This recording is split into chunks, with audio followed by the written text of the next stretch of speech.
Donc, ici dans la première épître de Jean au chapitre 3, nous voyons bien que si quelqu'un accepte péché, si quelqu'un pêche dans sa vie, celui-là ne peut pas dire qu'il est de Dieu. Donc celui qui pêche n'est pas de Dieu. C'est ça clairement que la parole est en train de nous dire. Celui qui pêche est du diable, car le diable pêche dès le commencement. Le Fils de Dieu a paru afin de détruire les œuvres du diable. Le Fils de Dieu, c'est Jésus-Christ.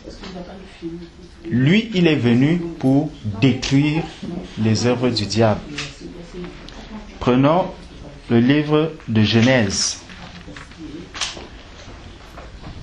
Genèse, chapitre 3. Allons dans Genèse au chapitre 3, verset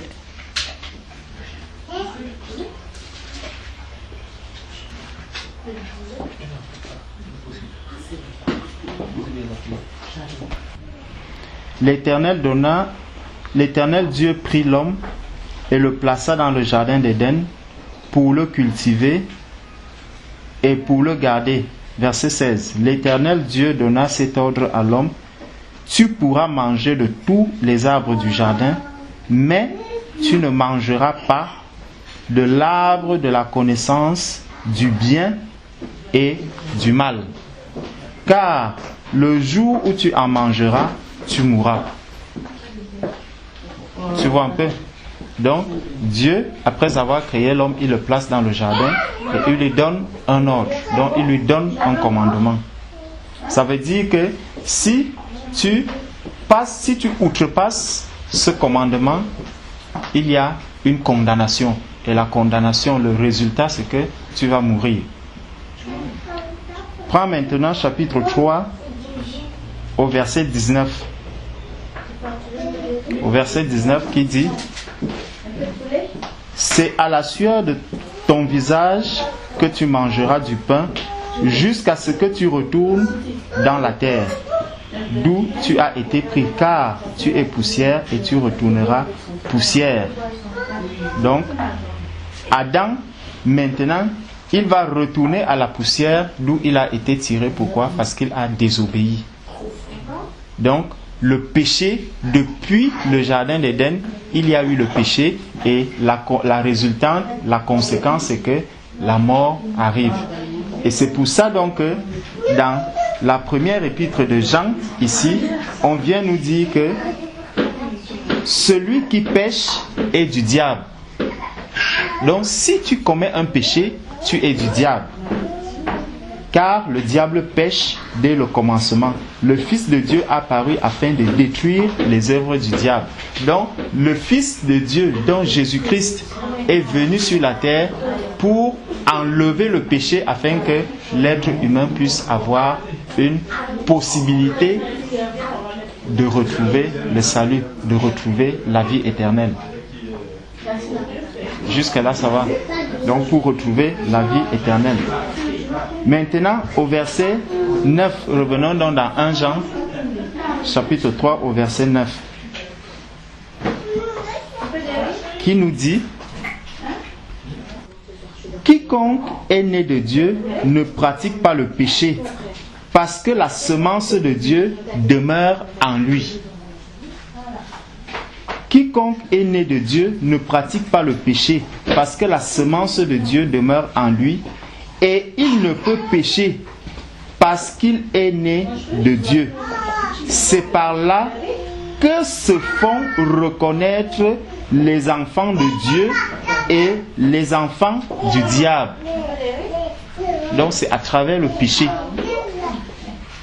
Il dit: c'est par là que se font reconnaître les enfants de Dieu et les enfants du diable. Quiconque ne pratique pas la justice n'est pas de Dieu, non plus que celui qui n'aime pas son frère. Celui qui a la semence de Dieu, on nous dit, celui qui a la semence de Dieu en lui, il ne fait pas quoi? Il ne peut pécher. Donc, il ne pratique pas le péché. Il ne vit pas dans le péché. Ça veut dire sa vie, en quelque sorte, sa vie est scannée au jour après jour.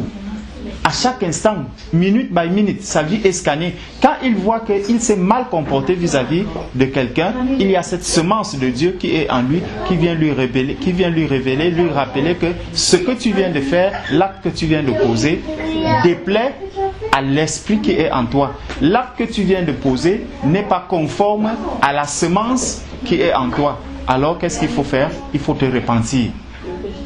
Donc, celui qui a cette semence en lui passe sa vie dans la repentance. Il se repent régulièrement.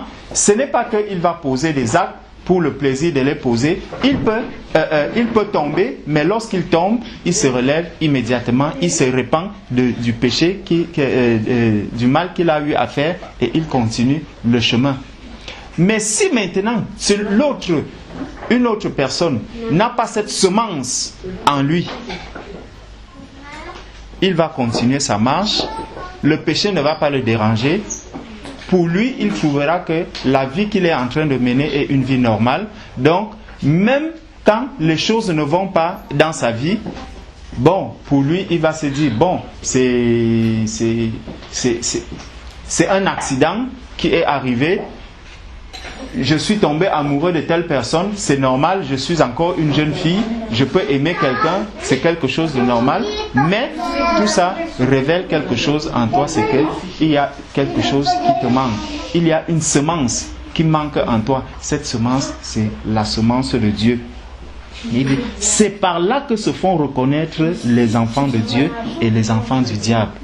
Donc, celui qui est un enfant de Dieu, tu vas voir directement une distinction, une démarcation de celui qui est un enfant de Dieu lorsqu'il se retrouve dans un milieu où il y a des personnes. Tu verras naître la différence.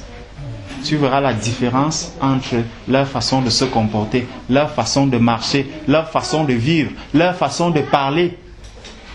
Elle sera différente. Bon, si on continue, allons maintenant au chapitre 4. Dans 1 Jean chapitre 4, verset 6, qui dit, nous sommes de Dieu. Celui qui connaît Dieu, donc juste connaître, celui qui connaît Dieu nous écoute. Celui qui n'est pas de Dieu ne nous écoute pas. C'est par là que nous connaissons l'esprit de la vérité et l'esprit de l'erreur. C'est par là que nous connaissons l'esprit de la vérité et l'esprit de l'erreur. Donc, ce verset vient nous révéler quoi? Il vient nous révéler qu'il y a deux esprits qui sont dans le monde. Il y a un esprit de la vérité et il y a un esprit de l'erreur. On est d'accord? Il y a deux esprits, l'esprit de la vérité et l'esprit de l'erreur. Et il nous dit, il nous montre comment est-ce qu'on peut reconnaître l'esprit, celui qui a l'esprit de la vérité et celui qui est animé par l'esprit de l'erreur. Il dit, nous sommes de Dieu. Celui qui connaît Dieu nous écoute. Celui qui n'est pas de Dieu ne nous écoute pas. Nous ici, celui qui est en train de parler ici, c'est qui? C'est la parole de Dieu. En fait, ça c'est la parole de Dieu. Donc, Dieu est en train de faire comprendre à ceux qui lisent cette parole que celui qui écoute cette parole, et non seulement l'écoute, mais en plus, il la met en pratique. Regardons maintenant dans 1 Jean chapitre 2. Viens dans 1 Jean chapitre 2.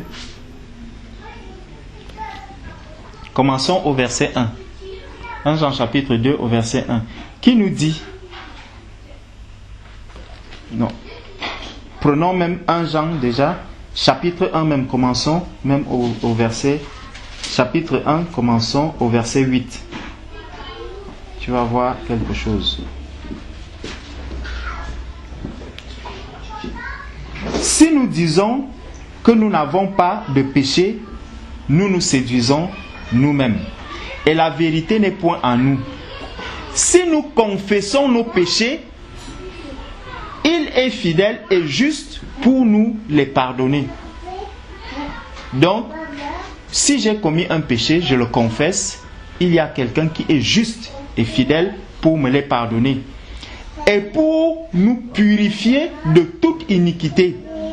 Si nous disons que nous n'avons pas de péché, nous le faisons menteur et sa parole n'est point en nous. Donc, si quelqu'un dit qu'il n'a pas de péché, ça veut dire que c'est quelqu'un qui va se dire « Je ne peux pas me repentir, je ne peux pas confesser des péchés et je n'ai rien à voir avec le péché. » Celui-là, il fait qu'il est menteur, il fait Dieu menteur. Il fait menteur celui qui a écrit cette parole.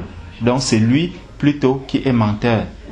C'est ce que la parole est en train de nous dire. Au chapitre 2, donc, il nous dit... Bon. Et là, on peut... Gardons un doigt ici. Prenons Jacques, chapitre 5, verset 16. Si quelqu'un peut nous lire Jacques, chapitre 5, verset 16.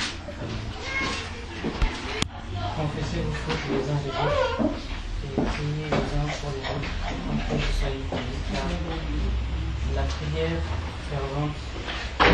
Car la prière fervente du juste a une grande efficacité. Voilà. La prière de qui? Confessez donc vos péchés les uns aux autres et priez les uns pour les autres afin que vous soyez guéris. La prière fervente du juste a une grande efficacité. Donc, il ne dit pas que c'est la prière de tout le monde qui a une grande efficacité. C'est la prière du juste. Et qui est juste? Le juste, c'est celui qui a été justifié par Christ. C'est Christ qui nous justifie. Donc celui qui a accepté Christ comme étant son Seigneur, comme étant son Seigneur et son Sauveur, c'est celui-là qui est justifié, c'est celui-là qui est juste. Et c'est sa prière donc qui nous dit qu'elle a une grande efficacité. Pourquoi? Revenons dans 1 Jean chapitre 2. Revenons dans 1 Jean chapitre 2. Qui nous dit: Mes petits enfants, je vous écris ces choses afin que vous ne péchiez point. Que vous ne péchiez point. Donc, tu vois, il insiste toujours sur le péché. Parce que tout à l'heure, dans le livre de Genèse, nous avons vu qu'il y a eu un péché. Et à cause de ce péché, il y a eu quoi? La conséquence, c'était la mort. Donc, celui qui demeure dans le péché, celui qui vit dans le péché, ce qui l'attend, c'est une mort. Ça sera d'abord la mort physique, et par la suite, ça sera la mort éternelle. Il finira dans la mort, à la géhenne. Dans la géhenne. On nous dit donc, et si quelqu'un a péché, nous avons un avocat auprès du Père, Jésus-Christ le juste. Donc celui qui a péché, il a un avocat auprès du Père. Cet avocat, c'est qui? C'est Jésus-Christ le juste. Bon, tu sais bien que pour avoir un avocat, il faudrait déjà que j'aille me présenter devant cet avocat, que je le prenne pour mon avocat, que moi aussi, parce que lui, il y a plein d'avocats dans cette ville. Mais si tu as un problème aujourd'hui, tous ne viendront pas te défendre. Il va falloir que tu te rendes dans le cabinet de l'un de ces avocats, que tu lui parles, qu'il accepte maintenant qu'il veut te défendre, il veut défendre ta cause. Et c'est alors que tu feras quoi? Que chaque fois que si tu as un litige, il va se présenter au tribunal, il viendra pour ta défense. Tu pourras même rester tranquillement à la maison. Le jour où il y a un pépin, l'avocat se présente et il défend ta cause. Donc, ici, le Seigneur est en train de nous dire que si quelqu'un a péché, nous avons un avocat auprès du Père, Jésus-Christ le juste. Il est lui-même une victime expiatoire pour nos péchés. Tu comprends donc pourquoi est-ce que il a été accusé. Quand je t'ai demandé tout à l'heure que pourquoi est-ce qu'on l'a trahi? Il a été trahi de quoi? Il a été une victime expiatoire, on nous dit ici, pour nos péchés, non seulement pour les nôtres, mais aussi pour ceux du monde entier. Donc c'est à cause des péchés des uns et des autres, à cause de mes péchés, à cause de tes péchés, à cause de ces péchés, à cause des péchés de tous ceux qui sont dans le monde, de ceux qui étaient à l'époque où Jésus était, de ceux qui devaient venir après, ceux qui viendront même après. Jésus a porté tous ces péchés-là sur lui. Et Jésus vient et il dit, je veux être votre avocat. Ceux qui l'ont accepté, donc ceux qui se sont rendus à Christ. Tout à l'heure, quand je te demandais si, étant un bébé, est-ce qu'un bébé, lorsqu'il fait une faute, est-ce qu'il a la capacité d'aller se présenter devant un avocat? Est-ce qu'il sait même d'abord ce que c'est qu'un avocat? Un bébé ne sait pas ce que c'est qu'un avocat. Donc, celui qui vient donc à Christ, si tu vas rencontrer un avocat, ça veut dire que tu as déjà une conscience. Ça veut dire que tu es déjà capable tu reconnais déjà l'importance. Tu connais déjà l'importance qu'a un avocat. Tu connais le rôle que peut jouer un avocat pour ta défense. Tu connais l'utilité de l'avocat. Ce n'est qu'à ce moment que tu peux te rendre dans le cabinet d'un avocat pour demander à ce qu'il vienne plaider pour ta cause. Donc, ça nous montre déjà que quelqu'un qu'on va amener pour apprendre Christ, pour avocat, si quelqu'un te tient maintenant par la main, il te dit, bon, je t'amène vers tel avocat. Tu peux dire que non, là, je n'accepte pas. Je n'accepte pas que cette personne soit un avocat pour moi. Ou quand tu vas entrer dans le cabinet, tu pourras dire oui, j'accepte qu'il soit avocat. C'est la même chose avec le Seigneur. On ne peut pas imposer à quelqu'un un avocat. On ne peut pas te l'imposer.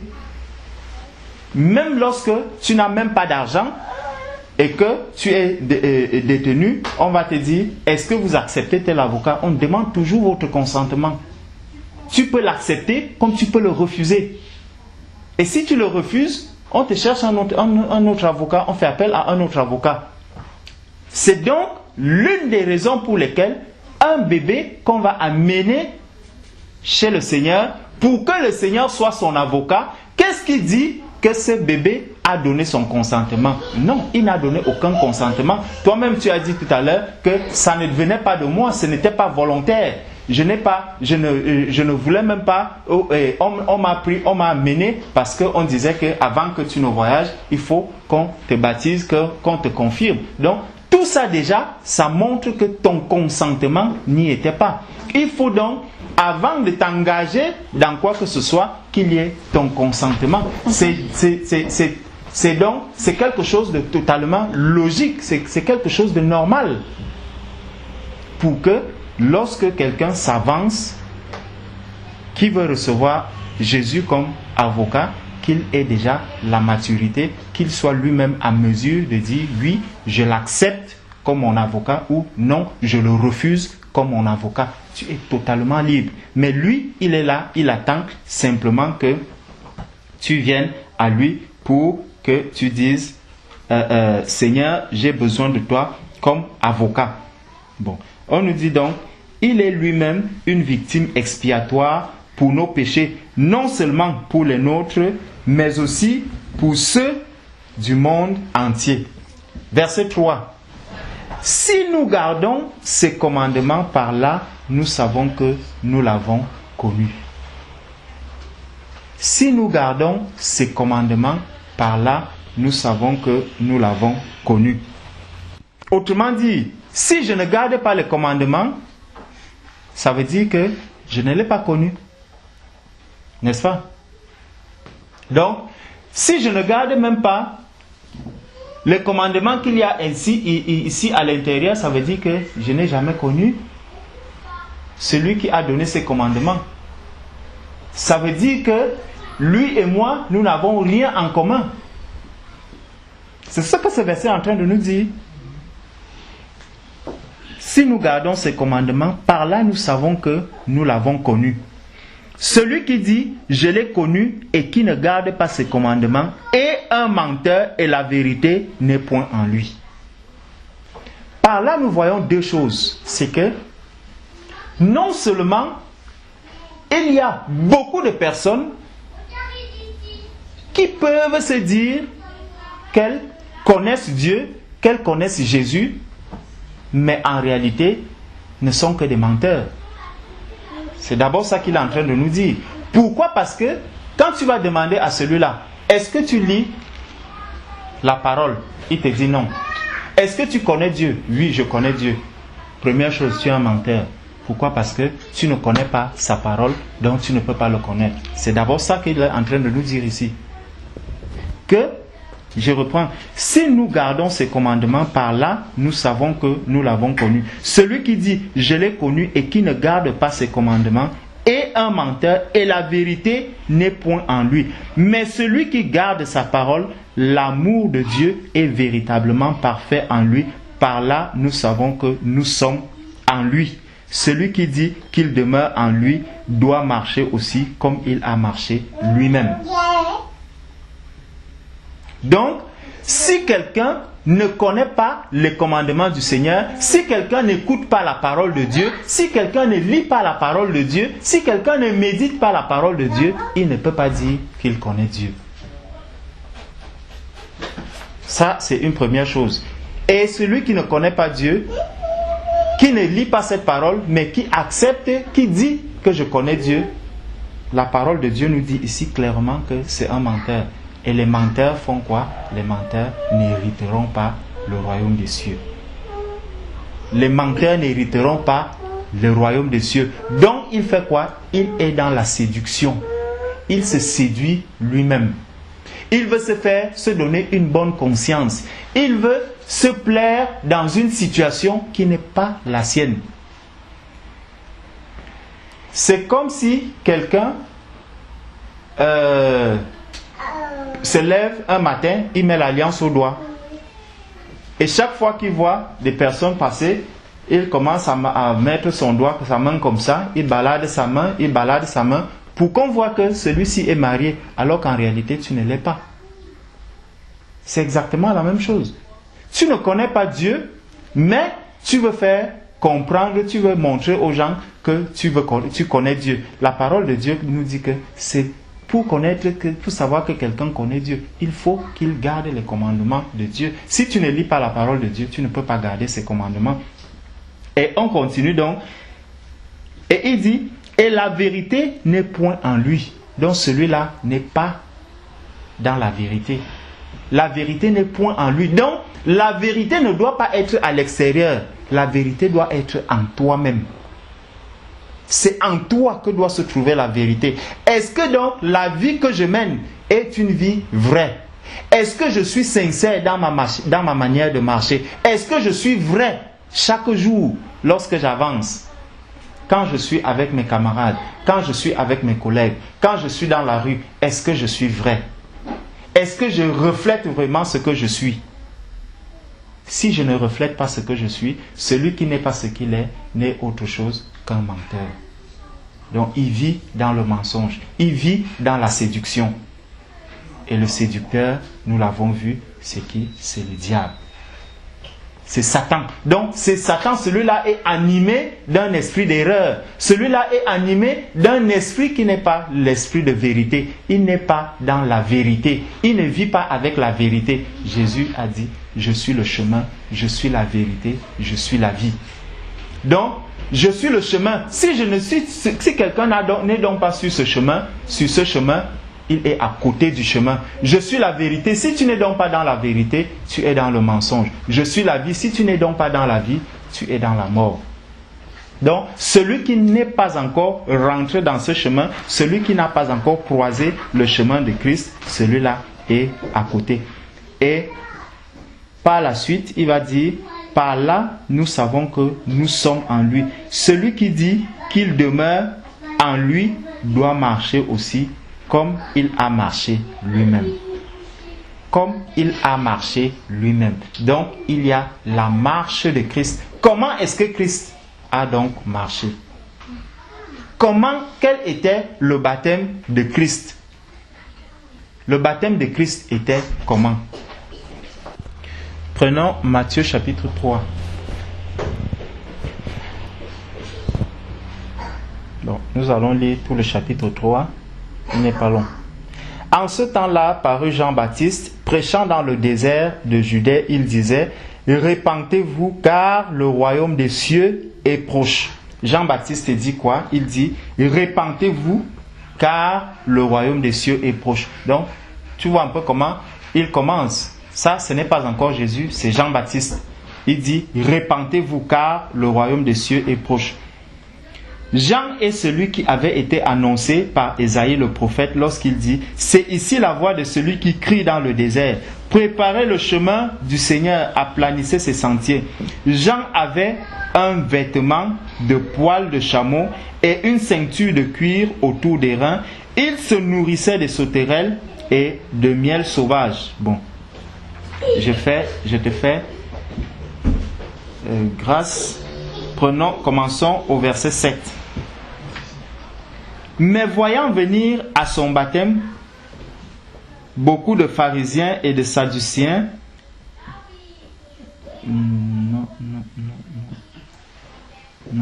donc continuons. Il dit, il se nourrissait de sauterelles et de miel sauvage. Les habitants de Jérusalem, de toute la Judée et de tout le pays des environs du Jourdain se rendaient auprès de lui et confessant leurs péchés, ils se faisaient baptiser par lui dans le fleuve Jourdain. Donc Jean était en train de baptiser des gens. On dit dans le fleuve Jourdain. Ce n'était pas à côté du fleuve, c'était dans le fleuve Jourdain. Mais voyant venir à son baptême beaucoup de pharisiens et de sadducéens, il leur dit, race de vipères, qui vous a appris à fuir la colère à venir? Race de vipères, qui vous a appris à fuir la colère à venir? Regardez bien, c'est des personnes qui viennent parce qu'ils ont entendu que Jean était en train de baptiser des gens dans le Jourdain. Et ces personnes arrivent. Et c'est là où Jean leur dit, race de vipères, qui vous a appris à fuir la colère à venir?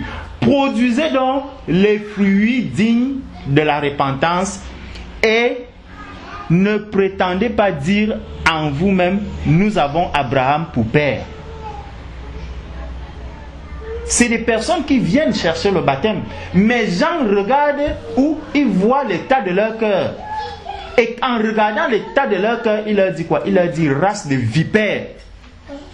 Race de vipères, qui vous a appris à fuir la colère à venir? Donc, celui qui n'est pas dont le cœur n'est pas disposé vraiment à recevoir le baptême, mais qui vient parce qu'il voit les autres faire. Comme justement, on va prendre quelqu'un dans la rue, on lui dit, bon, voilà, il y a des baptêmes qui sont en train de faire. Ceux qui vont se baptiser là, c'est des personnes qui vont être sauvées. Quelqu'un aussi court là, il vient, il entre dans les eaux du baptême, il ressort. Celui-là, on va lui dire, race de vipères, qui t'a appris à fuir la colère à venir? Tu ne sais même pas dans quoi est-ce que tu es en train de t'engager, mais tu dis que je vais me faire baptiser. Je vais prendre le baptême. De quel baptême dans quel baptême tu veux t'engager? Où est-ce que tu es en train de t'engager? Simplement parce qu'on t'a donné des idées. Simplement parce que tu as appris que celui qui est baptisé a reçu la vie. Celui qui est baptisé est rentré dans le corps du Christ. Toi aussi tu dis que tu viens t'engager. Qui t'a appris à fuir la colère à venir? Et Jean leur dit donc ici, race de vipères, qui vous a appris à fuir la colère à venir?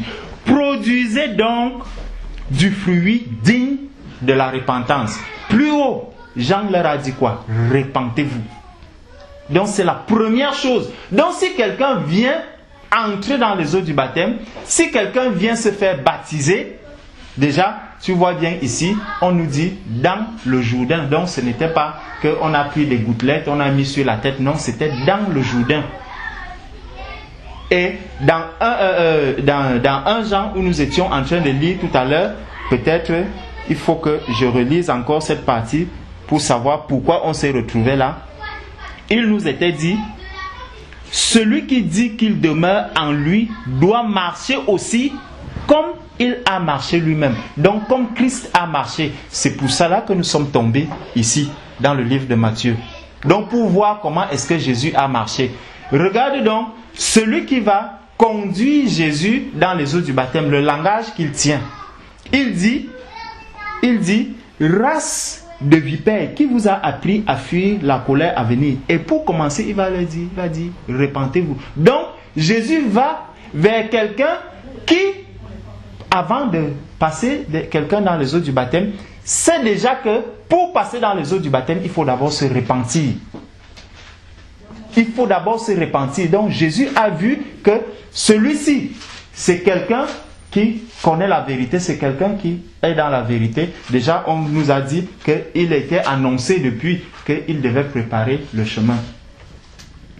Donc, produisez donc du fruit digne de la repentance. Donc, il y a un fruit qu'on attend de celui qui est baptisé, de celui qui est né de nouveau. C'est ça donc l'expression que j'utilisais, naître de nouveau. Celui qui est né de nouveau, il a donc déjà un fruit qu'on attend voir.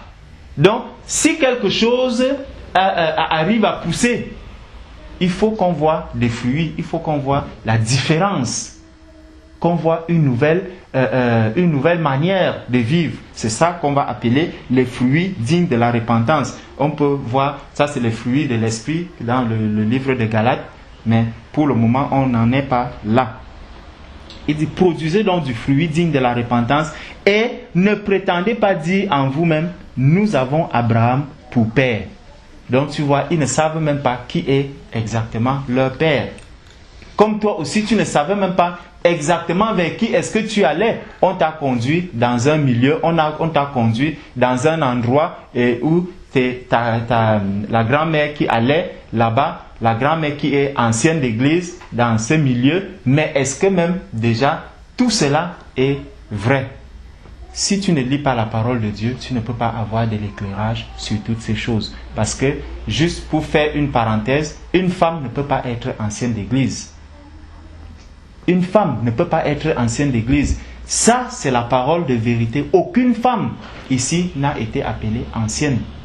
Donc, ça aussi, c'est juste une parenthèse. Ce n'est juste qu'une parenthèse. Le jour où tu voudras, on pourra t'en parler. On pourra rentrer vraiment en profondeur dans les éclaircies à la lumière de la parole de Dieu. Bon. Il dit donc, nous avons Abraham pour père. Donc, ils ne savent pas qui est exactement leur père. Car je vous déclare que c'est Pierre si Dieu peut susciter des enfants à Abraham. Déjà, la cognée est mise à la racine des arbres. Tout arbre donc qui ne produit pas du bon fruit sera coupé et jeté au feu. Moi, je vous baptise d'eau pour vous amener à la repentance. Donc, il y a un baptême que Jean faisait, c'est le baptême de la repentance. Et même ce baptême, il ne se faisait pas n'importe comment, il se faisait dans l'eau. Il se faisait dans l'eau, il ne se faisait pas avec des gouttelettes, il ne se faisait pas par aspersion. Ce baptême que Jean faisait. Mais Jean dit que moi je vous baptise d'eau pour vous amener à la repentance. Mais celui qui vient après moi est plus puissant que moi et je ne suis pas digne de porter ses souliers. Lui, il vous baptisera du Saint-Esprit et de feu. Celui qui vient après moi vous baptisera du Saint-Esprit et de feu. Donc quelqu'un qui n'a pas reçu ce baptême ne peut pas dire qu'il est baptisé du Saint-Esprit. Celui qui n'est pas dans ce chemin, parce que on peut aussi voir des cas comme dans le cas de Corneille, où des personnes n'étaient pas encore baptisées, mais qui ont reçu le Saint-Esprit. Mais immédiatement, ces personnes sont passées dans les eaux du baptême. Mais quelqu'un qui est baptisé du Saint-Esprit aujourd'hui, qui va me dire qu'il est baptisé du Saint-Esprit aujourd'hui, qui passe 10 années sans passer dans les eaux du baptême, je vais lui dire que tu n'as pas le Saint-Esprit. Parce que le Saint-Esprit ne peut pas contredire la parole de Dieu. Le Saint-Esprit, celui qui a l'Esprit de Dieu en lui, qui est baptisé du Saint-Esprit, n'aura que la soif de passer dans les eaux du baptême. Il n'aura que la soif de naître véritablement de nouveau, de suivre le chemin que Jésus a suivi. Et c'est pour cela que chez Corneille, il n'y a eu aucune résistance. Tous sont passés dans les eaux du baptême. Pourquoi? Parce qu'ils avaient déjà l'Esprit de Dieu en eux. L'Esprit de Dieu les a montré que oui, ça c'est la vérité, et immédiatement ils sont entrés dans les eaux du baptême. Donc, dit, lui, il vous baptisera du Saint-Esprit et de feu. Il a son vent à la main, il nettoiera son aire et il amassera son blé dans le grenier. Verset 13. Alors Jésus vint de la Galilée au Jourdain vers Jean pour être baptisé par lui. Mais Jean s'y opposait en disant: c'est moi qui ai besoin d'être baptisé par toi, et tu viens à moi. Pourquoi Jésus va se baptiser? Jésus ne va pas se baptiser en commençant par la repentance, parce que dire que quelqu'un va se repentir, ça veut dire qu'il a eu à pécher. Jésus qui n'a pas péché, il vient montrer quoi? Il vient montrer le chemin aux disciples. Il vient montrer le chemin que tout disciple doit suivre. Un disciple accompli, il doit suivre ce chemin. Et c'est ce chemin que Jésus va suivre. C'est pour ça que quand nous avons lu tout à l'heure, nous avons vu que celui qui a reçu l'Esprit de la vérité, celui qui a reçu Christ en lui, celui qui peut dire qu'il est déjà un enfant de Dieu, ne peut que marcher sur le chemin de Christ. Il ne peut que accepter le chemin que Christ aussi a emprunté. Donc, si tu vois quelqu'un qui vit dans ce monde, qui te dit « je connais Dieu, je connais Jésus », pose-lui bien les questions que nous avons. Est-ce que tu lis la Bible? Est-ce que tu es baptisé? Si quelqu'un te dit non, je ne lis pas la Bible, je ne lis pas la parole de Dieu, immédiatement tu as vu ce qui nous était déjà dit là-haut. Que celui qui n'a pas les commandements du Seigneur ne peut pas dire qu'il connaît déjà Dieu. C'est un menteur. Forcément, tu sais déjà que celui-ci, s'il meurt aujourd'hui, c'est dangereux pour lui. C'est dangereux.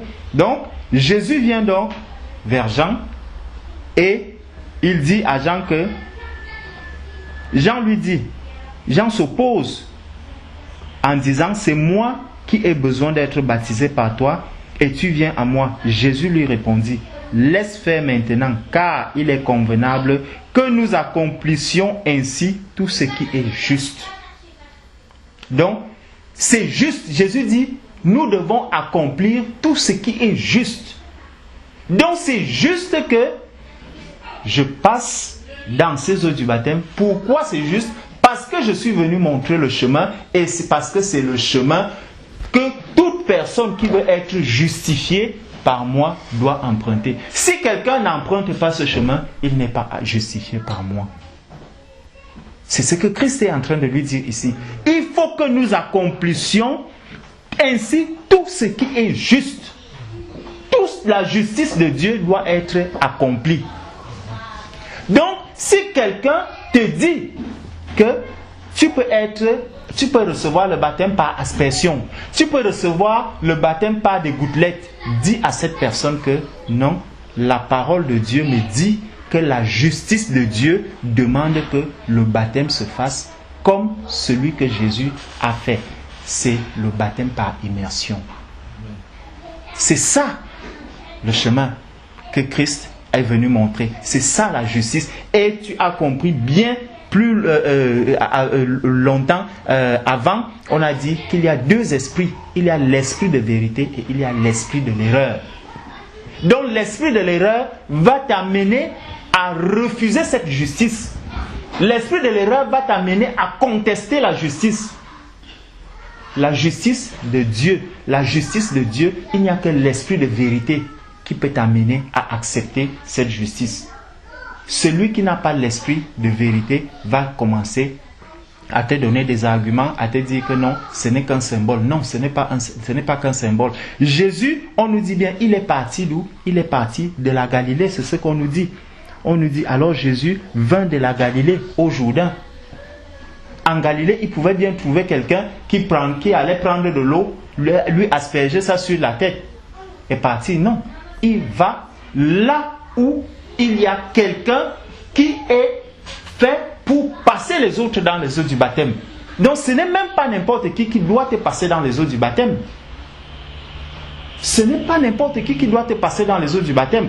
Jean-Baptiste avait eu le quitus, il avait eu l'autorisation du Seigneur de passer Jésus dans les eaux du baptême. Et c'est pour ça que Jésus vient à Jean-Baptiste pour lui dire, c'est toi qui dois me passer dans les eaux du baptême. Amen. C'est ça.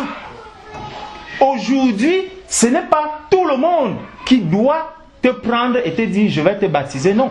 Pour que quelqu'un te baptise, il faudrait que l'esprit de vérité soit en cette personne. Que cette personne ait accepté Jésus comme Seigneur et Sauveur. Et qu'elle ait dit, oui, j'accepte Christ aujourd'hui et je veux marcher selon la justice de Dieu.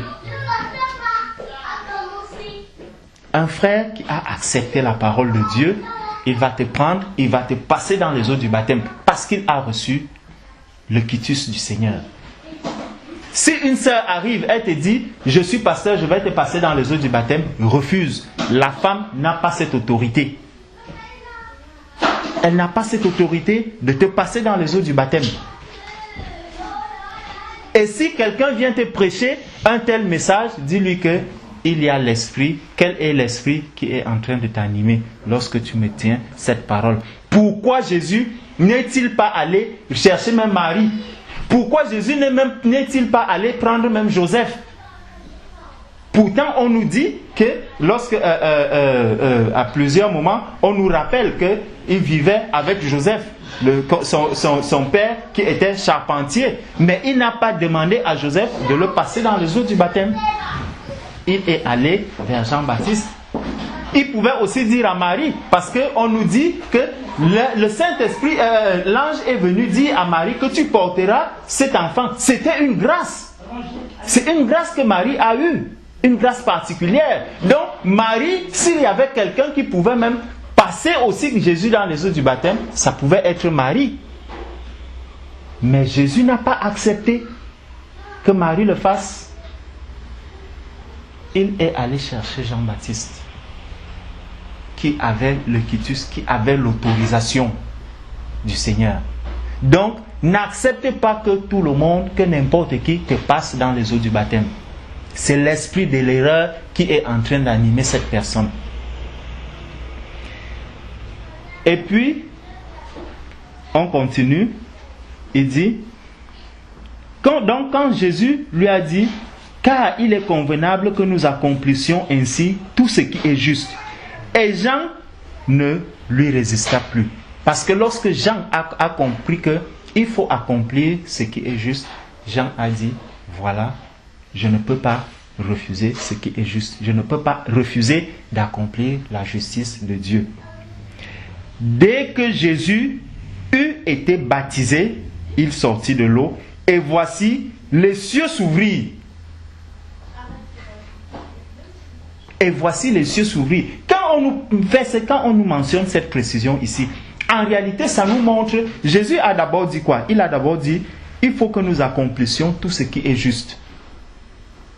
Et maintenant, on vient nous préciser que dès qu'il est sorti des eaux du baptême, les cieux se sont ouverts.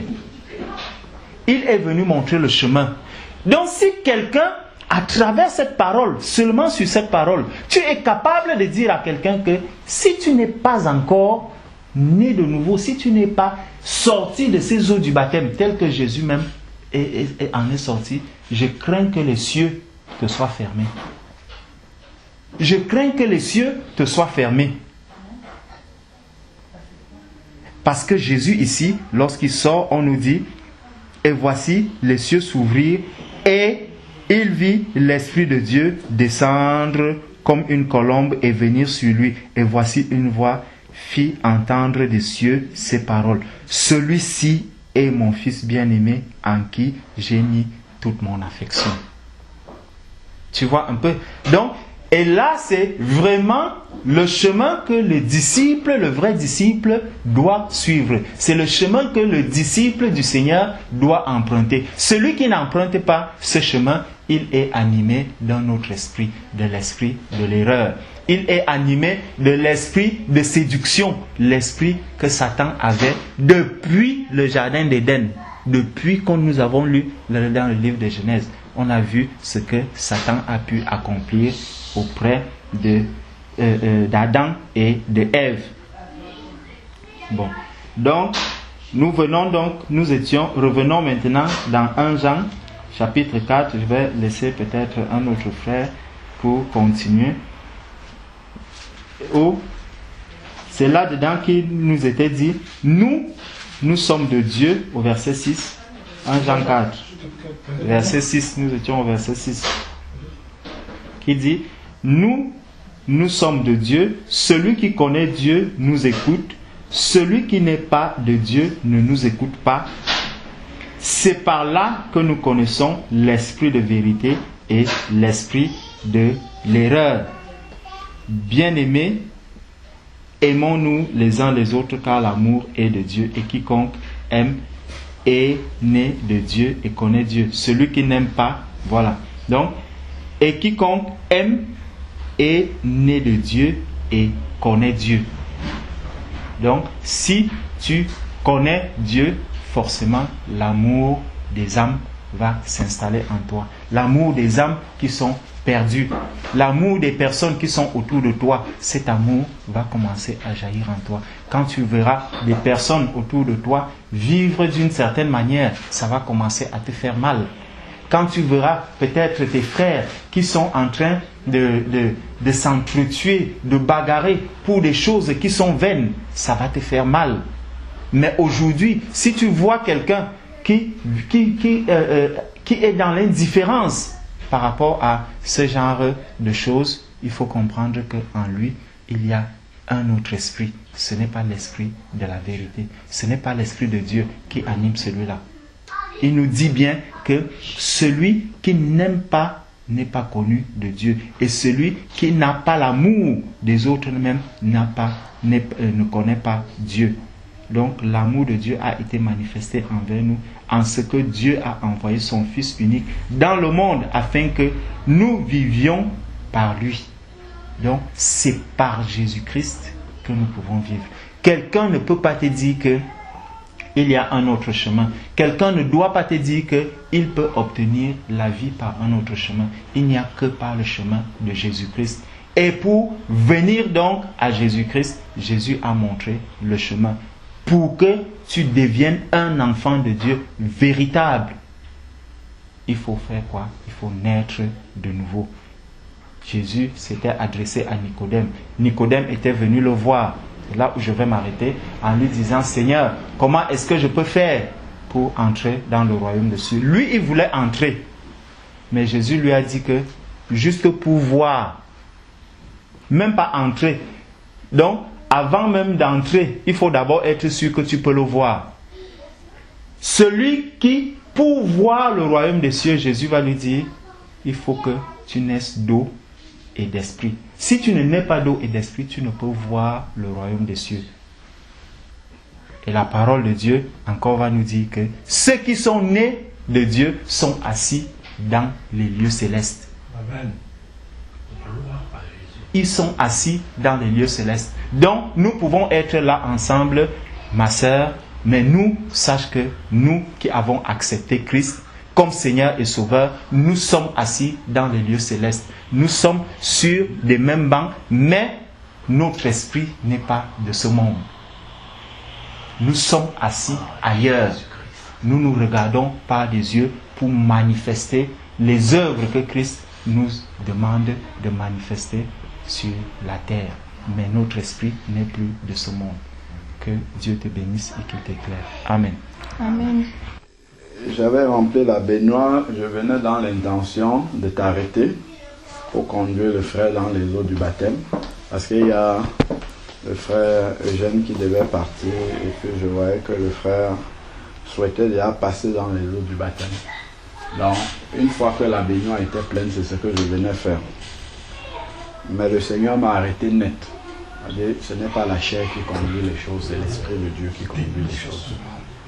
Et voilà pourquoi je me suis soumis à l'Esprit de Dieu. Et le Seigneur a mis dans mon cœur 2 passages que je vais lire afin que nous puissions être soumis à l'Esprit. C'est dans Matthieu 18. verset 12 au verset 14. Matthieu chapitre 18, verset 12 au verset 14.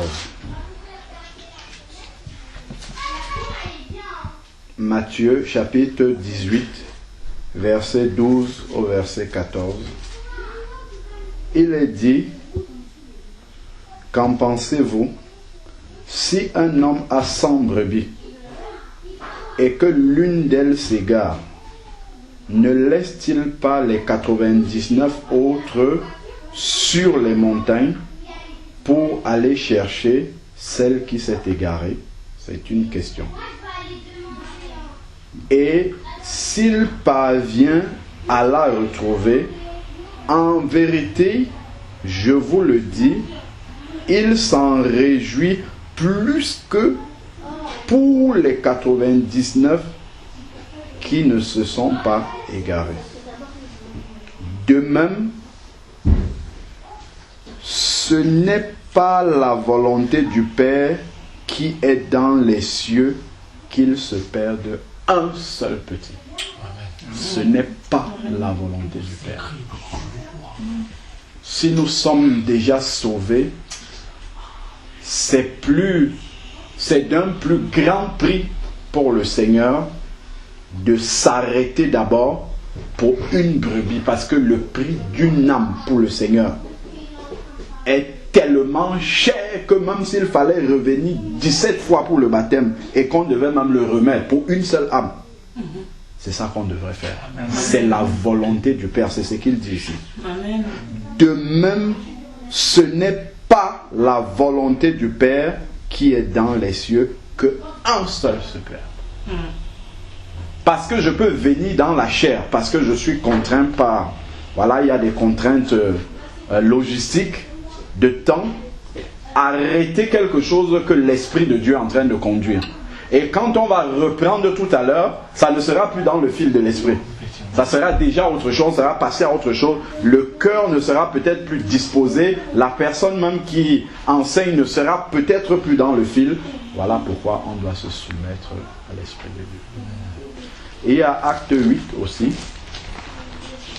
que le Seigneur a mis sur mon cœur, toujours dans le même sens. Acte 8, à partir du verset 5. Il nous est dit que Philippe descendit dans une ville de Samarie et y prêcha Christ. Les foules d'un commun accord s'attachaient à ce que disait Philippe en apprenant et voyant les miracles qu'il faisait. Car les esprits impurs sortaient de beaucoup de démoniaques en criant d'une voix forte, et beaucoup de paralytiques et de boiteux furent guéris. Et il y eut une grande joie dans cette ville. Un homme nommé Simon, qui se trouvait déjà auparavant dans la ville et exerçait la magie, provoquait l'étonnement de tout le peuple de la Samarie et se disait quelqu'un de grand. Tous, depuis le plus petit jusqu'au plus grand, s'attachaient à ce qu'il a à lui et disaient, celui-là est la puissance de Dieu, appelée la grande. S'il attachait à lui, il s'attachait à lui parce qu'il les avait longtemps étonnés par des procédés magiques. Mais quand il eut cru en Philippe, il leur annonçait la bonne nouvelle, du royaume de Dieu et du nom de Jésus. Hommes et femmes se firent baptiser. Donc quand on croit, on doit se faire baptiser. Ça, c'est ce que la parole de Dieu nous dit. Simon lui-même crut, et après avoir été baptisé, il ne quittait plus Philippe, et voyant avec étonnement les grands signes et les miracles qui se produisaient. Ensuite, quand les apôtres ont appris, voilà, et ainsi de suite, je saute maintenant tout ça, et je vais au verset 26.